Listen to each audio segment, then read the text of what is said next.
Unusual सा title है, दिल से पूछो किधर जाना है। जो पहली बार आपको नरेशन दिया गया था, स्क्रिप्ट के बारे में बताया गया था, फिल्म के टाइटल के बारे में बताया गया, तो क्या फर्स्ट रिएक्शन था आपका? देखिए, एक तो ये बहुत ही अनोखी फिल्म है। दिल शब्द सिर्फ रोमांस या लव से कनेक्टेड नहीं है। निदा साहब, जिन्होंने ये टाइटल दिया, निदा फजली साहब बहुत मशहूर शायर हैं इस देश के। मेरे ख्याल में दिल शब्द यहाँ बहुत ज़रूरी है क्योंकि ये अंतर्मन है। ये आदमी का जो इनर सेल्फ होता है उसकी बात करता है। और जब मुझे स्क्रिप्ट का नरेशन दिया गया था, मेरे ख्याल में बहुत ही चुनौतीपूर्ण रोल था। और क्योंकि फिल्म हिंसा और व्यक्ति के विवाद से संबंधित है, हिंसा किस तरह व्यक्ति के जीवन को बिल्कुल तहस नहस कर देती है, तो मेरे दिल के बहुत करीब है ये, क्योंकि मैं महिलाओं और बच्चों के लिए बहुत साल से काम करती हूँ। जब भी व्यक्ति से संबंधित सवाल उठते हैं तो समाज हमेशा उठ के खड़ा हो जाता है, और यही सब इस फिल्म में बहुत सारे ऐसे पक्ष रखे गए हैं जो व्यक्ति और समाज और राजनीति से जुड़े हुए हैं। तो क्या हम ऐसा कह सकते हैं कि ये जो सब्जेक्ट है एक वुमेन ओरिएंटेड सब्जेक्ट है, ऐसा हाँ, पार्टली कहा जा सकता है, लेकिन यहाँ सिर्फ स्त्री या पुरुष इम्पॉर्टेंट नहीं है। फिल्म के चरित्र, जिस तरह से उनकी यात्राएं हैं, फिल्म की बाइलाइन है, राष्ट्र का एक जीवन होता है और व्यक्ति का एक जीवन होता है।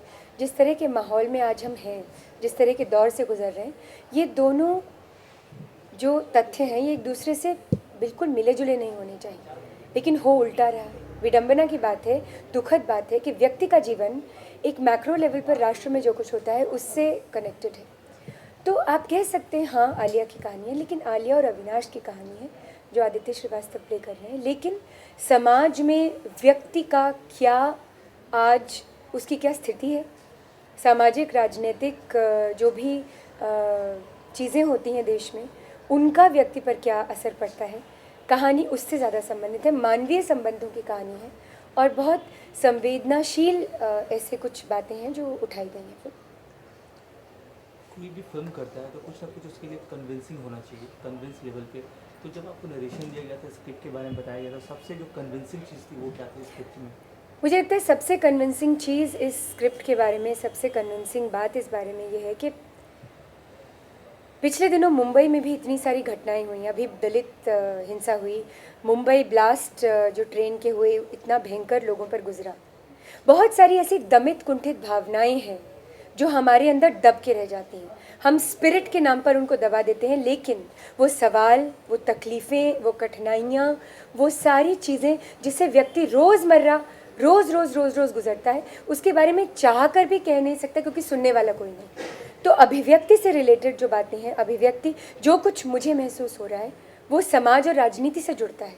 और क्योंकि मैं इस समाज का हिस्सा हूँ, वो बहुत पुराना विवाद है, व्यक्ति समाज बनाता है कि समाज व्यक्ति बनाता है, लेकिन सवाल ये है कि समाज व्यक्ति है तो समाज है, और अगर समाज है तो उससे जुड़े हुए मुद्दे व्यक्ति विशेष के लेवल पर भी, उस स्तर पे भी हमको एड्रेस करने पड़ेंगे, हमको उनके बारे में बात करनी पड़ेगी। और ये जो हम मुंह फेर लेने वाला एटीट्यूड है, क्योंकि हम ऑब्जर्वर्स हो गए हैं, हमारे साथ जब तक नहीं घटता दूसरे के साथ घटता है, बहुत ही दुखद हुआ, दंगा हो गया, रेप हो गया, लेकिन जब खुद पर वो सब घटनाएं हम पर होती हैं, हमारे साथ होती हैं, तब it becomes a wake up call. हम एकदम से जागृत हो जाते हैं, हाँ ये सब हमारे साथ हुआ। ये स्थिति पैदा होगी नहीं अगर व्यक्ति को अभिव्यक्ति मिलेगी, अगर वो जो कुछ समाज और राजनीति और राष्ट्र के बारे में सोचता है उसको अभिव्यक्ति मिलेगी। तो ये एक मुद्दा, ये एक मूल जो बात है फिल्म की, वो मुझे लगता है सबसे ज़्यादा गंभीर है और सबसे ज़्यादा इम्पॉर्टेंट है। जैसा कि आपने भी बताया, ऐसा लग रहा है कि हार्ड हिटिंग सब्जेक्ट पे फिल्म बनाई गई है, तो ऐसे सब्जेक्ट पे बहुत सारी फिल्में बन चुकी हैं, तो हम ये जानना ज़रूर चाहेंगे कि उस फिल्मों से हट के क्या खास बात है इसमें? मुझे लगता है ये हट के शब्द बहुत ही इंडस्ट्री का एक बहुत ही मशहूर शब्द हो गया है। कोई भी फिल्म, कोई भी कृति, कोई भी रंगमंच अगर किसी व्यक्ति और उसकी अभिव्यक्ति के बारे में बात करता है, उसमें हमें हट के नहीं ढूंढना चाहिए, हमें ये ढूंढना चाहिए कि ये क्या कहना चाह रहा है, इसका तथ्य क्या है। और ये ज़रूरी इसलिए है क्योंकि पिछले कुछ वर्षों में हुआ है ऐसा, और बहुत अच्छी बात है कि सिनेमा अब समाज में जो कुछ घट रहा है, व्यक्ति के साथ जो कुछ घट रहा है और राजनीति में जो कुछ हो रहा है उसके बारे में खुल के बात करता है। बहुत सारी फिल्में सक्सेसफुल भी हुई हैं। मुझे लगता है उसी एक श्रृंखला की एक अगली कड़ी है, और बहुत सारी बातें जो हमारे आसपास घटती हैं, हमारी रोज़मर्रा की ज़िंदगी से जुड़ी हुई हैं, वो खुल के सामने आई हैं। आपके और मेरे जीवन का एक टुकड़ा है, उस टुकड़े में संवेदना भी है, इमोशन भी है, लोगों की जर्नी है, लोगों की यात्राएं हैं, और वो सब यात्राएं उतनी ही ज़रूरी हैं जितना कि व्यक्ति विशेष।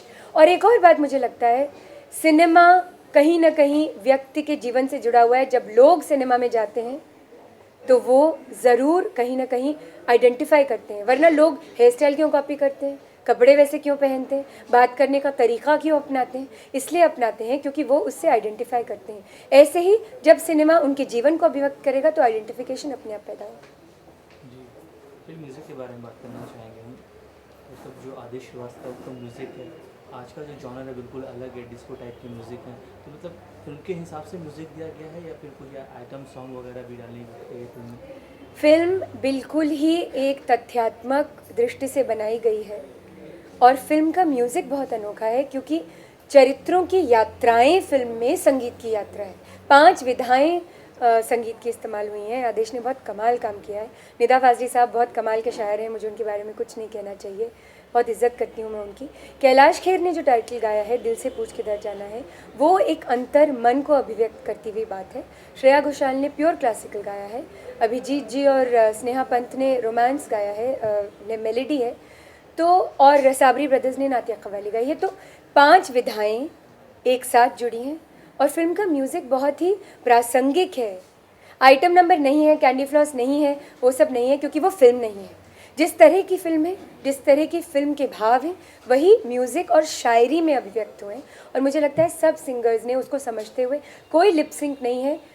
आलिया की एक थीम है तो एक अविनाश की थीम है, और फिल्म की कहानी से जुड़ती हुई संगीत की यात्रा घटना चक्र की यात्रा है। चलिए, आपका जो किरदार है, आलिया का किरदार है, जाहिर सी बात उस किरदार के बारे में ज़रूर बात करना चाहेंगे हम। किस तरह का ट्रेड कैरेक्टर है आपका इस फिल्म में, इसके बारे में ज़रा एलैबोरेट कीजिए। आलिया एक मुस्लिम मध्यवर्गीय परिवार की लड़की है। आलिया और अविनाश जो आदित्य श्रीवास्तव प्ले कर रहे हैं, दोनों एक मध्यवर्गीय मोहल्ले में पले बड़े हैं मुंबई के। एक दंगे की घटना के बाद आलिया का परिवार विस्थापित हो जाता है, और उसके बाद बहुत कुछ घटता है उसके साथ। वो अपने स्वजन खो बैठती है, उसके परिवार वालों के जीवन को क्षति पहुंचती है, उसको बहुत क्षति पहुंचती है। हिंसा शब्द यहाँ सिर्फ शारीरिक नहीं है, मानसिक भी है। साइकोलॉजिकल वायलेंस का दौर है। जब कोई ब्लास्ट होता है पूरा शहर हिल जाता है, ये सब हम बात जानते हैं। हमारे साथ बहुत कुछ ऐसी घटनाएं हुई हैं, हमने अपने शहर में देखी, अपने देश में देखी। 10 साल के अंतराल के बाद जब दोनों की दोबारा मुलाकात होती है, क्योंकि वो विस्थापित हो जाती है तो दोनों बिछड़ जाते हैं, तो अविनाश एक पुलिस इंस्पेक्टर बन चुका है और आलिया एक वेश्या बन चुकी है। लेकिन कोई वेश्यावृत्ति की कहानी नहीं है, किसी वैश्यालय की कहानी नहीं है, कोई कॉप स्टोरी नहीं है। जैसा कि मैंने कहा, मानवीय संबंधों की कहानी है। बहुत ड्रामेटिक फिल्म है, बहुत सारे शॉकिंग मोमेंट्स हैं फिल्म में, और मानव जीवन किस तरह सफ़र करता है, उसको क्या क्षति पहुंचती है, क्योंकि वो हिंसा की घटना आलिया के परिवार ने जनरेट नहीं की थी, उनका उससे कोई संबंध नहीं था, और वो तहस नहस हो गए। आलिया पूरी इस फिल्म की यात्रा में कई बार बिखरती है, लेकिन वो टूटती नहीं।